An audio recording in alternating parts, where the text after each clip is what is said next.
বুমটা ভালোভাবে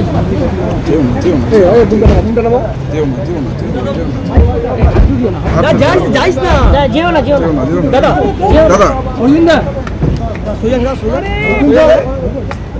দাদা দাদা উপরে নিয়ে করো না, ওই জন্য বিজেপিতে যাচ্ছেন।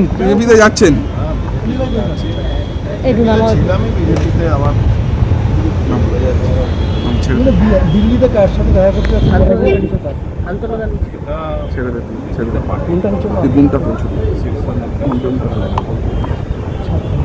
একটা বিষয় সেটা 5 বছর আগে এই 14 তারিখ আপনি দিল্লি গেছিলেন, আজকে আবার একটা মার্চ পরে ঠিক সেই 14 তারিখ দিল্লি যাচ্ছে।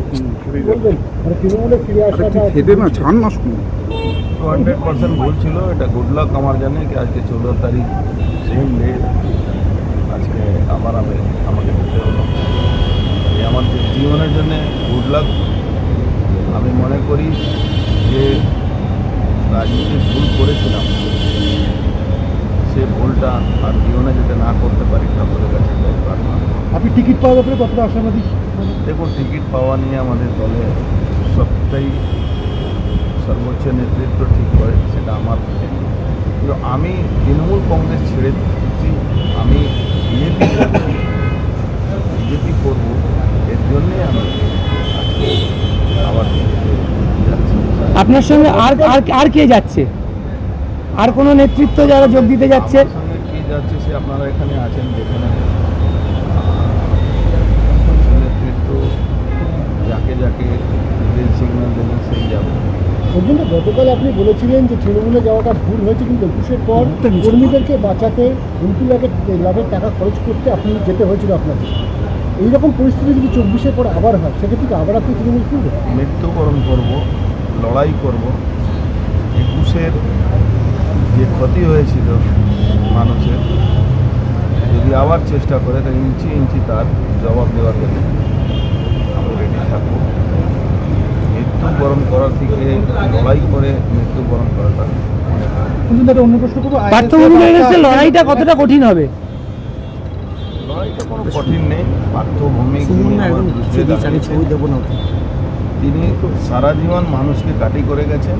সারা জীবন তৃণমূল কর্মী যারা পুরনো ওখানে সিপিএমের বিরুদ্ধে লড়াই করে যারা তৃণমূলকে ক্ষমতা নিয়ে এসে তাদের সবাইকে তিনি প্রায় বসিয়ে দিয়েছেন। তারা সবাই বাড়িতে বসে আছেন। তারাও আজকে হয়তো কেউ সামনে আসবে, কেউ সামনে নাও আসতে পারে, কিন্তু তাকে সঠিক জবাব দেওয়ার জন্য সবাই তৈরি আছে।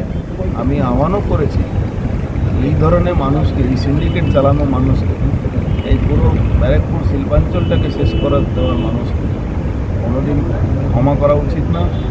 তৃণমূল কর্মী হোক, সাধারণ মানুষ হোক, আজকে যেভাবে নৈহাটিকে সর্বনাশ করে দিয়েছে, কলকারখানার সমস্ত তুলে বন্ধ করে দেওয়া হয়েছে। বন্ধ করার সঙ্গে সঙ্গে মাটি থেকে মেশিন অবধি সবটাই বিক্রি করে দিয়েছে। জেনসন নিকলসন কারখানা থেকে নিয়ে কোনো কারখানা ওখানে সঠিকভাবে নেই, সবটাই তুলে দিয়েছে। আরও একটা ভাওতা দিয়েছিল, ভাওতা দেওয়া মাস্টার আছে, আরও একটা ভাওতা দিয়েছিল বহরমপুর জুট মিলে ব্যাংকে লোন পড়ে আছে, অনেক রকম লিটিগেশন আছে, ব্যাংক কোর্টের মামলা চলছে। সেই বহরমপুর জুট মিলের নামে একটা ভাওতা দিয়ে এগ্রিমেন্ট করেছিল। কারখানাটা জীবনে মানে খোলার কোনো জায়গাই নেই, কিন্তু মানুষকে ভাওতা দেওয়ার জন্য, ওই জমিটা বিক্রি করার জন্য, ওখান থেকে যে ইট পাথর বেঁচে আছে ওটাও বিক্রি করার জন্য। আজকে রামঘাটের অবস্থা দেখুন। আজকে নৈহাটিকে শেখ শাহজাহানের একটা আলাদা ডেরা আছে, ওখানে শেখ শাহজাহানের কয়েকশো বিঘা জমি ওখানে সাঙ্গকর্ম করে রেখে দিয়েছে। যে অবস্থা নৈহাটি করেছে, ওখানে আজকে না খেয়ে মরছে। আমাদের বড়মার যে মন্দির আছে তার ট্রাস্টিদের কী অবস্থা করে রেখে দিয়েছে। পুরো একটা সিন্ডিকেট রাজ ওখানে চালাচ্ছে। কিন্তু একটা বিষয় সেটা হচ্ছে যে আপনি তো 10 বছর হলো তৃণমূলে ছিলেন, তারপর আবার বিজেপিতে ফিরছেন। আপনার কর্মী বা অনুগামীদের উপর কোনো চাপ সৃষ্টি হচ্ছে বা চাপ আপনারা করেছেন? কিছু কর্মীদেরকে, কিছু অনুগামীদেরকে, কিছু সাধারণ মানুষ যারা ওদের বিরুদ্ধে কথা বলেছিল তাদেরকে কালকে মারধর করেছে ওখানে ক্রিমিনালকে দিয়ে। পুলিশ কোনো ভূমিকা নেই। পুলিশকে আমরা ইলেকশন কমিশনের কাছে কমপ্লেন করতে শুরু করে দিয়েছি। আর ইলেকশন কমিশনকে আমরা বলেছি বা পুলিশ প্রশাসনকে বলেছি, এই যদি ইমিডিয়েট বন্ধ না হয় তার কিন্তু কৈফিয়ত কিন্তু প্রশাসন আইএসএফ একটা জায়গায় প্রার্থী দেবে বলছে, সেখানে ডায়মন্ড হারবার নেই, ডায়মন্ড হারবারে কথা বলেছিলেন নওশাদ সিদ্দিকী, কিন্তু যে 8টি জায়গাতে তারা লড়বেন বলছেন সেখানে ডায়মন্ড হারবারের নাম তালিকায় রাখেননি। আইএসএফ কি কোথাও সারেন্ডার করলো কি? সেটা তো আইএসএফ বলতে পারবে, আমি কী করে বলবো, কিন্তু হয়তো পরে আরও নাম আসবে, এটা বলতে পারবে। আপনার ভাইপো সৌরভ সিংকে নির্বাচনী এজেন্ট করছে পার্থভূমি, কি বলবেন? কি সৌরভ সিং? আমার 2836টা ভাইপো, যারা রাজপুত সবাই আমার ভাইপো। আর এই সৌরভ সিংয়ের কথা বলছেন আপনি, দিদিমণি নিজের ভাই সৌরভ, তো ভাইপোর নাম বলছে কি আমার ভাইপো। এই দিদিমণি ভাই নিজেই বিজেপির সঙ্গে যে যোগাযোগ করছে, তাহলে বুঝুন যে ভাইকে সামলাতে পারবেন, আমার ভাইপো নিয়ে কথা বলছেন। আমার কেউ ভাইপো নেই, আমার কোনো ভাইপো নেই, সিং হলেই ভাইপো হয়ে যায় এরকম কোনো ব্যাপার।